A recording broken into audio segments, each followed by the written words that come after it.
از کانال یوتیوب کانال استر با شما یک سوال. نیزارمو کیست؟ نیزارمو دهقان دختر در قشاب تولد افتادی. یتیم دختر پدرم برای وفات کردی. مادرم بیبی شریفمو یک زنه که بسیار اهل فهم مادر مهربانی که موسیقی یتیم چوی ماندگی را و تربیت کرد و آدم کرد و هنر یاد داد و کسب یاد داد و همه کار خانه را همه آخرپزی را روزی را همه شیادم دادن. در مکتب موند و مکتب نخوندیم ایو بعد آساسا برآمدن شهر و شهر شدیم دوشنبه در خوندم مسکو در خوندم خیلی دختر کار جمعیتی کمسمال در کار کردم با کار زنا و فرمان که یوسف صدیقان سالیم بعد جنگ قرار برآورد در باره کمیته زنها در نزد افغان پارتی ها. من یکم مدیر شعبه زنهای افغان پارتی 22 ساله من تعیین شدم. کار کردم، اشتراک کردم. صدقه بزرگی پیشم که بعد اون مسکو در رفته 4 تا بودم. گشای مسکو آمدم اویجا مدیر شعبه کمیته پارتی کمونیستی مرکزی شدم. بعد او 10 سال کاتب کمیته پارتی شدم. خیلی معاون پرزیدنت شورای عالی شدم. بعد دورایی که همون جنگایی که برادر چی بود شهروندی بود مردانه که 70 ساله را مدیر شعبه رئیس کمیته زنا کردن 70 ساله را. همون جنجالی و همون خطایی و همون موجرای اومدگی و همون خادمان بی‌صاحب ما سرداری کردیم رانشان دادیم اینجا دادیم حرکت کردیم که زنها عذاب نکشن گفتکاشان برای که بسیار فرزنداشان هلاک شدن بودن عذاب کشیدن برای همه اونجا کار کردیم. بعد او خیلی نفقه را بو برآمده در این دوره من 2 بار دپوتات شورای عالی شدم 3-4 بار دپوتات ریسپوبلیکا شدم 2 بار دپوتات ولایتی شدم مکافات‌های بسیاری دادم. بعد او من مدیر چی بودم؟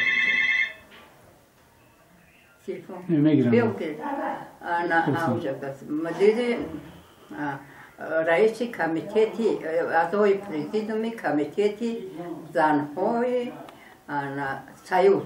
اتفاق سویتی والنتینا ولادیمیرونا ترشکووا خاطی کار کردم یک چند سال همچون اعضای پرزیدوم ریاست خاطی اوجا خیلی همه کارام و رفتارام و همه شب نظر گرفتن مرا عزت کردن حرمت کردن صد باشتگانه که حوضی من در نفقه لیکن خفون نیستم در جمعیت فعالانه اشتراک میکنم یادم میکنم تقریب میکنم مصلحت ها میپرسن من بسیار میندارم از صدر دولت ما پرزیدنت محترم مالی رحمان و دیگر رفقانی که یادم میکنن این همه روزایی در چقدر آدم میآید دید برداری میکنن توفه میارن مصلحت میپرسن برای همه من همشون میندارم اون که ریسپوبلیکای ما همیشه آباد باشه همیشه ریسپوبلیکا هم سیری و پری باشه همیشه در خونه همه نان گرم گندمی باشه همیشه کم به دعات ها هم صاحب نان و نمک و همه در سرخانه کاشان آباد باشه نگویم که ما بشناییم خط ما برادرها همش یک دلی شوند یک دستی شوند دست یاری را کنن کار کنن فرمانهای که سردار دولت میتونه اجرا کنن اگر 50 خواهش اجرا کنیم باور کنیم با ای پیش میریم با ای بهتر زندگی میکنیم ای نفسر زندگانی میکنیم. کدام گل دوست میدارین؟ گلی زردکه اولی صغیره گلش میگه که برای مرس نزدیست. برای چی؟ برای اینکه گلی اولی بهاره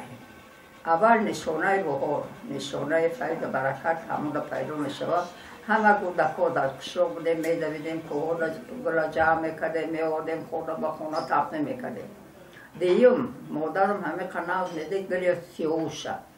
کوهی ایما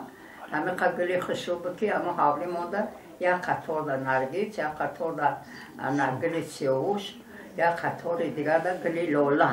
لولای که حقش میگفتن سه قطار می اومدن میگفتن که بیبی شرط ما میگه لوشه تماشا کنیم اشخیر میکنه گلای تقریه میکنه گلی صد برگه دوست میدارم بوی گلای بسیار بوی خشم میکنه میگن گلی بهشتیه گلی صد برگه دوست میدارم کسی که با همه گلو زیبان در خانه برای همه برای همه میخوام که گل باره باشه شما کدام خوراک دوست می‌دارین؟ موچه آشتی بریده رو آشتی تو پرا از کدام ایسو؟ از کدام ایسو؟ ایسو که تاش همه رو میخورم من که نفسی بر ندارم که شش خورم نیستم پلو خورم نیستم من توشم قدر امکان باشه نباشه همه نانی گرم میخنمونه همه افغاتون میرمونه در حوض شما کدام خوراک میپزین؟ من؟ بله همشه میتونم میتونیستم خودی نمیتونم اون موچه میتونم نشایسته رو میتونم توپره میتونم بریده رو میتونم هرکه میتونم همشه میکی خمیر که میتونم صدقش موشم باشم بخدا میتونم همه رو بچم یاد مانداده بود بیغازی و مادر من قذاره که دانوی اهل فهم که دو زندگی را یاد مانداد رسمان بافی را یاد مانداد پلس بافی را یاد مانداد کرتدوزی را یاد مانداد با سین سالم را کلانتا شدم جمپر باف شدم کرتا باف شدم باور میکنین با کودکان همشه من کاش جمپر میبافتم بیاستینه میبافتم با مردکان سویتر میبافتم همه هنرهای دستم بیاید میتونم اون موچوی با مزه میکنم هر خیلی رقای میدونم تا چی که بگنم میدونستم دیگه حوضی نمیدونم حوضی دیگه سین سال رفته قوتم کمتر مونده لیکن حرکت میکنم که با جوانای بگم که نهی را یاد بگیرید محتاج یگان کس نشوید خداتون بکنید و مزه بخورید نمیدونم چپش خیلی باباما ندیدم بابامون از خوالین موجه شده همه قشلاق پوشیون پایان رایان کلوب ده اومده زمین گرفته هم کوبا ده که زندگی ورنیم بدگی خمیدگی اومدگی هست من خیلی بابام وفات کردگی همینجا آورد کردن همینجا مسجد ساختن همینجا خونه ساختن بابام خیلی وفات کرد پدرم بود پدرم 32 سالم بود پدرم 32 سالم بود محترم اومده نمیتده بیاموندش اکو محترم اومده بعد گفت که 27 زنگم زدن یک هفته پیش یک هفته پیش مام زنگ زد بخشی شد که کپکه قطیم ما بخشش میکسم مام زنگم زد تبریکم کرد با روزی زادروزمون بعد که همون سالی که من تولد شدم ببینی زورمون 49 ساله بودم همین من 49 در رسیدم بعد پیش با خونه نمیای یاد کردم و من گفتم که 8 مارت میام 8 مارت میای یعنی که دیر میای دختر توقعت که تو 8 مارت نه 49 در رفته با من 52 گفتیم نه 49 گفتم من 49 وقتی گفتم که من تولد شدم همون 74 شما 49 ساله به دستین همون سال در رسیدین 76 تا 74 تا 49 74 ما 49 نه ما 70 سالگیم در رئیس کمیته زنها بودم یا خیلی سبت وقت 90 چندم سال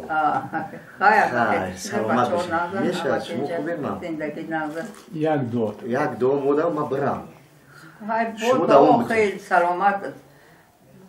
همه چیزی بهتر سلامتی الهی آمین هنی صحت هم بی در روز خوشی و خسنده خانه آباد فرزنده های آدیم در سرخوندتون پشت نامش نعمت باشه الهی کم هم وقت همه خنده و تبسم کنین الهی صاحب داماد شوین، کلین شوین، نبیره شوین، عبیده شوین و سینی سال وقت قبول میکنم سر باش شگرانه لبه اپا نیزانمو شما که با شوهر برمین؟ با شوهر با 17 سالگیم داده پیش همه دور جنگ سرشویدم همین فرزند تولد کردم شوهر با خویش خطون؟ با خویش خطون با شوهر برمین؟ خیلی با خویش که میرفتیم اوجه دشنبه را دیدگی دخترم آخوی در شهر زندگی میکنم کمسمول در کوردا گرفتنم خیلی آدم ها اومدن ریزو شدیم گرفتیم اصاقولی یک گفت بگم بچم در اون وقت اصاقولی هم نبود سر تنه هم نبود داود جنگ بزرگی وطنی بود همه قانون نمیاد که بخوری با هم تا با جوانا که میخوان زن شو مردکو رو همه شو بودن خیلی زندگی که مردک بودن آرمیده آمده فرزندور شده بودم فرزندم او وقت 40 روزه در یخش میدادیم سردی کرده کودکا را هر خیلی خود میدادن ایسه ای گشنگی میمودن ایسه ای کسلی میمودن ایسه با چند درد علم دیگه بود خیلی شکری خدای نامشفیدم زوشا رحمت لویش یکم کوتیبی یکم کمسمول بود رون رفتن بیشتر شکر زندگانیم بد نبود زندگانیم نازد بوده عذابترین کدام روزها بود؟ بچه روزا خیلی ما اصفر بسیار گذراندیم گرفتنگی را تشنگی را پولیچی را روزی شد که یک چیزی نیافتیم که دهن مونده روزیم برای من روزی خیلی بود که فرزند ما گم کرد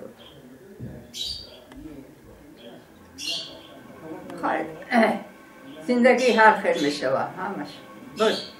دور جنگ بزرگی وطنی همش خیم بود این دور جنگی هم خیم بود خیلی این نمیشه روزی بود که میشیشتیم و میشه یک دیگر ما حیران که چخیل ما زنده موندیم چخیل خور کردیم چی با که هیچی نبود بولوی دستمانده برو دگانه هم میشیشتن همسورو میکنن بیا پیش هم نیزورو ما بریم همو یکان بلا میکنه یکان چیز ما میاد یکم خود یک دختر بود او چند ساله بود؟ او 75 ساله نه او 2 ساله 20 ساله بشنگی او در عذاب بوده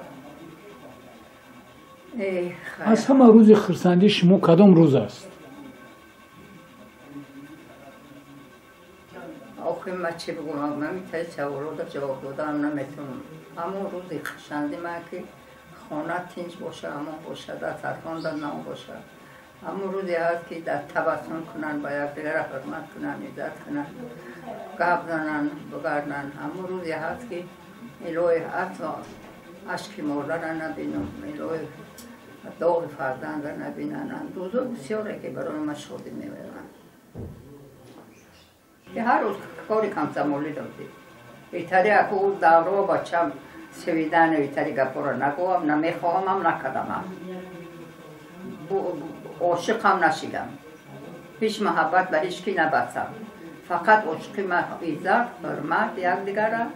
دستگیری کردن همه زندگانی نفس کردن مقصد من همه بود من ندیدم دیگه هیچ ندیدم هم نمیخواهم هم عاشقای وقتی نمیخواهم پیشینش هم نمیخواهم نبینی بگیری خوبه اوخی عشق نکنی میبینی میگیری چی با خودیده ما گرفتیم میفهمدیم خواهی همه خیلی بودن توی ما ندیدیم هیچ برای ندیدیم توی نکردین؟ ها؟ توی نکردین؟ نه کی توی میکنه او داود حال جوانه چی میدونن او داود چی خیلی بود که نان باشه که توی کنی اقلا نان نبوده چی خطی توی میکنی خیلی گذشته همه شکل بود همی وقتایی که شما را عذاب میدادن مثال نمید عذابی را در کام مثلا گفتیستم مثال روزی بود که از کمیتیتی KGB یا که MVD یکم من را بسیار عذاب بودن عذاب دادن که پدر من ملا برآوردن پدر من گفتن که اوسیاب دارم پدر من گفتن که اسب سفید دارم پدر من گفتن که نه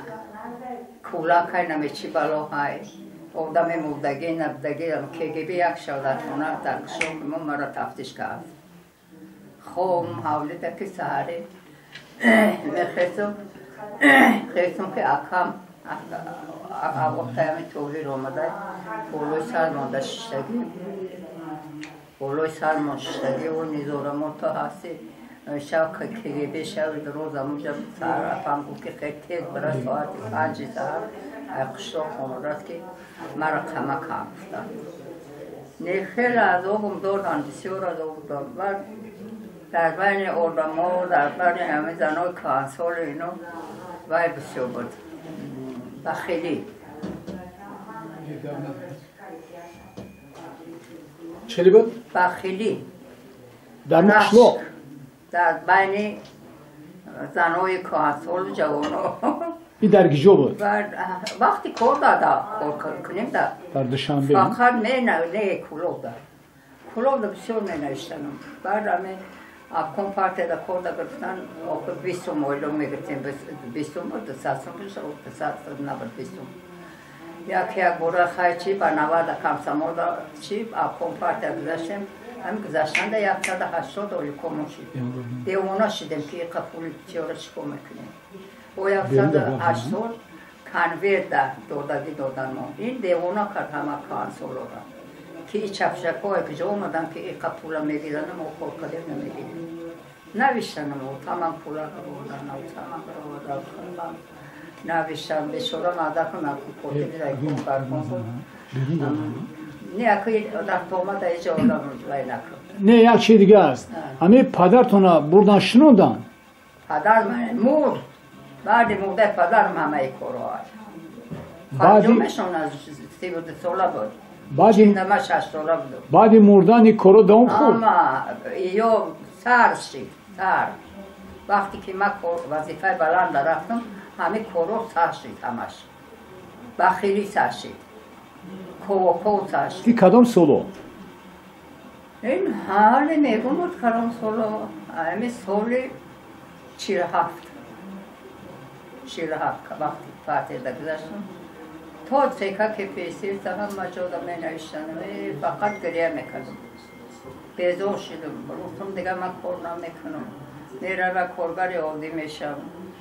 وظیفه نمیخوام دیگه بسیار عذاب بردم همه همین دروغ برآمد همه من صاف شدم برآمدم و این درجه رسیدم شاید باشم یگان تاش تصدیق نشد یک دوینیک یک دوینیک مرما نمیفهم یک دو بتین برای استقلال برای خیلی تنی سهر اونی در راست ایلوی برای کار همه وقت کار پیش برای کار خانه تا بود باشه فرزنده کار تین باشه اینا او روزای سختی که ما گذراندیم افزا شما و فرزنداتون نگذرانه و سرتون نیوردیم دیو تنجی و امانی باشه سیری و کاری باشه خداوند کریم در فرد باشه سلامت رحمت رحمت شما با خیلی نوشه نمی نویسیده آخی بنویسیم همه انکیت ها دم نوشتگیم آخی اگم جای چی نیست که آخی دروغ نیست که نه همش راست همه دوشنبه رو اومدم همه دوشنبه یک کس پیدا شدم خونمون سیرودن بود 10-12 کس زندگی میکردیم اولادان که توشکوی ما یک عادتی دارم که یک تش آمدش برم طاقت برای اونو بچه همه که تا همونجا بیت خونه هم دارم دوشنبه 12 سال خونه بودم همه 12 کس زندگی میکردیم همه همون را خرمونم بشوندم 5 سالی 6 سالی سودم بدر تنها آمینا و را اکبر بعضش یاد میکنم میویم بعضش میکنم اینه تری روزو سلامت باشین زنده باشین رحمت خدا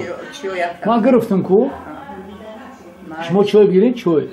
دارین چای یک چایتون بریزم دارم باسه برای بچه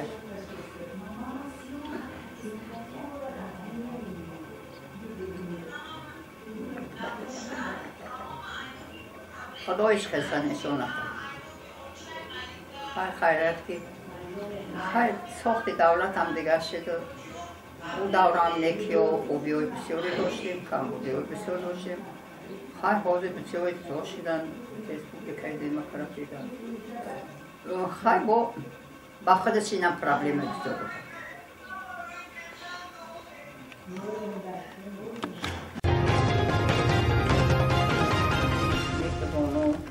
یک روزی بزرگ آمدن یک روزی که تمام جهان تمام دنیا خیر میکنه روزی بهاره همه بهترین خوبترین زیباترین بهاره